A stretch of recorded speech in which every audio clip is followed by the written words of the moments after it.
Assalamualaikum warahmatullahi wabarakatuh. Halo teman-teman, kita ketemu lagi nih di pembahasan materi sejarah kebudayaan Islam. Kali ini kita akan membahas materi ke-9 Madrasah Sanawiyah atau Sederajat, bab 1 tentang sejarah Islam di Indonesia.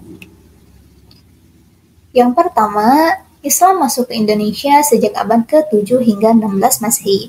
Proses masuknya Islam ke Indonesia pada umumnya berlangsung secara damai. Kondisi masyarakat Indonesia sebelum Islam. Yang pertama ada kondisi sosial budaya. Penduduk Indonesia terdiri dari berbagai suku bangsa yang masing-masing daerahnya mempunyai corak seni, budaya, dan bahasa yang beragam. Yang kedua, kondisi agama atau kepercayaan. Masyarakat yang tinggal di Indonesia sebelum Islam sudah mengenal agama atau kepercayaan. Mereka sudah memeluk agama Hindu, Buddha, dan sebagian menganut kepercayaan Kapitaya. Yang ketiga, kondisi perekonomian. Penduduk Indonesia sebelum Islam memiliki berbagai mata pencaharian. Di antara mereka ada yang berdagang, bercocok tanam, beternak, serta berlayar atau menjadi nelayan. Penduduk Indonesia mayoritas bercocok tanam, terutama yang tinggal di pedalaman. Adapun yang tinggal di kawasan pesisir rata-rata menekuni profesi sebagai nelayan dan pedagang. Kondisi sosial politik. Sebelum Islam datang ke Indonesia pada abad ke-7 hingga ke-12, Sriwijaya mengalami masa kejayaan, baik dalam bidang politik, sosial, maupun ekonomi. Kejayaan yang dialami Sriwijaya sangat ditentukan oleh letak wilayahnya sebagai kerajaan maritim. Dalam hal ini, Sriwijaya merupakan bagian dari jalur perdagangan internasional. Sebagai pelabuhan, pusat perdagangan, dan pusat kekuasaan, Sriwijaya banyak dikunjungi oleh pedagang dari Persia, Arab, dan Tiongkok. Namun, memasuki abad ke-13, Sriwijaya menunjukkan tanda-tanda kemunduran. Kondisi suku bangsa. Masyarakat Indonesia memiliki suku bangsa yang beragam. Keragaman tersebut terbentuk oleh jumlah suku bangsa yang mendiami berbagai daerah yang tersebar dari Sabang sampai Merauke. Setiap suku bangsa mempunyai corak seni, budaya, dan bahasa masing-masing. Berbagai perbedaan itulah yang membentuk keanekaragaman suku bangsa di Indonesia.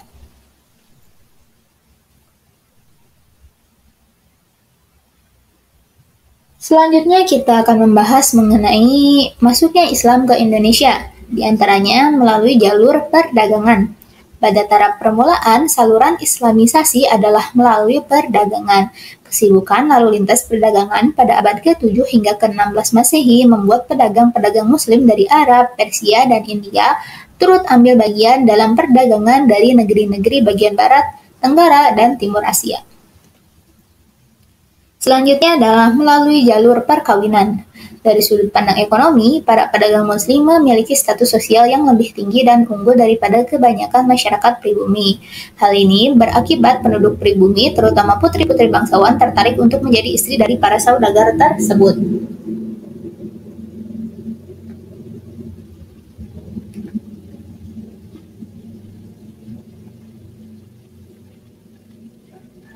Sebelum menikah, mereka diminta masuk Islam terlebih dahulu.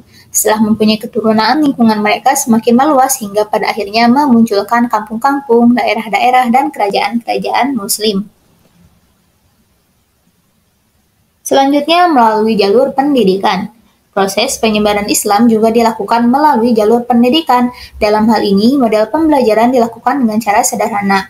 Menurut Kyai Haji Sahal Mahfud, model tersebut dinamakan dengan halakoh. Pembelajaran halakoh merupakan cikal bakal pendidikan pesantren yang di kemudian hari berkembang menjadi pondok pesantren.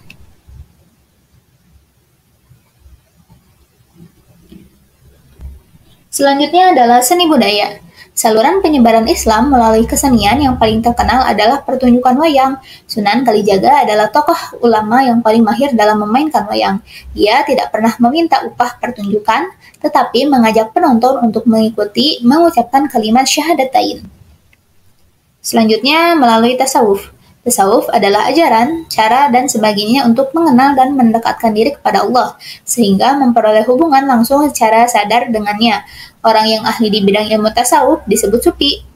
Pengajar-pengajar tasawuf atau para sufi mengajarkan ilmu tasawuf yang bercampur dengan ajaran yang sudah dikenal luas oleh masyarakat Indonesia. Mereka mahir dalam hal-hal magis atau sesuatu yang berhubungan dengan perkara gaib. dan mempunyai kekuatan untuk menyembuhkan. Selanjutnya adalah politik. Di beberapa daerah di Indonesia, kebanyakan rakyatnya masuk Islam setelah penguasa atau rajanya memeluk Islam terlebih dahulu. Pengaruh politik para raja dan penguasa tersebut sangat membantu tersebarnya Islam di Indonesia. Selain itu, kerajaan yang sudah memeluk agama Islam terkadang menaklukkan kerajaan-kerajaan non-Islam yang sedang mengalami konflik internal. Selanjutnya adalah teori masuknya Islam ke Indonesia. Di sini akan dijelaskan beberapa teori mengenai masuknya Islam ke Indonesia. Yang pertama ada teori Mekah. Teori Mekah merupakan teori baru yang muncul sebagai sanggahan atau penolakan terhadap teori Gujarat. Teori Mekah mengemukakan bahwa Islam masuk ke Indonesia pada abad pertama Hijriah atau abad ke-7 Masehi. Adapun orang-orang yang membawa Islam ke Indonesia berasal dari bangsa Arab, terutama Mesir.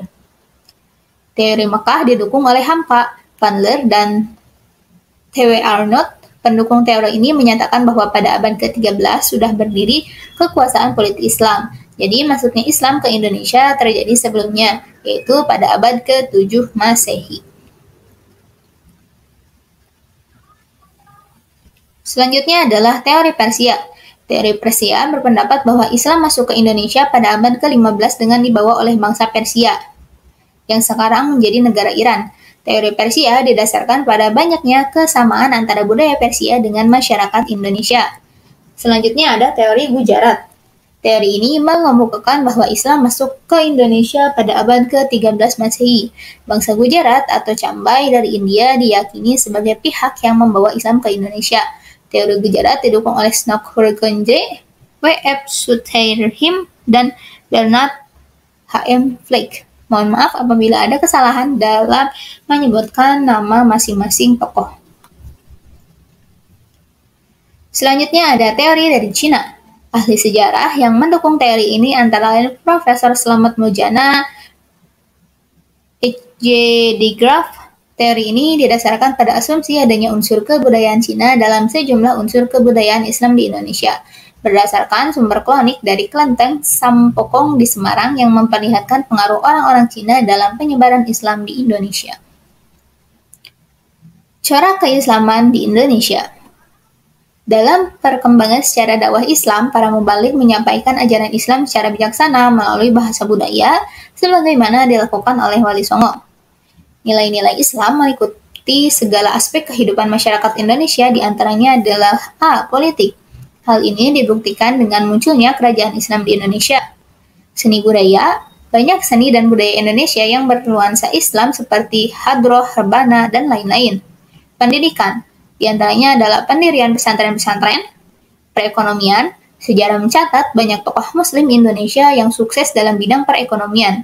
Muhammad Hatta adalah salah satu contoh tokoh Muslim yang ikut mewarnai perekonomian Indonesia dengan nilai-nilai keislaman. Ia dikenal sebagai Bapak Koperasi. Baik, cukup sekian pembahasan kita pada materi bab 1 ini. Semoga bermanfaat. Mohon maaf apabila ada kesalahan. See you and thank you. Jangan lupa like, comment, dan subscribe. Wassalamualaikum warahmatullahi wabarakatuh.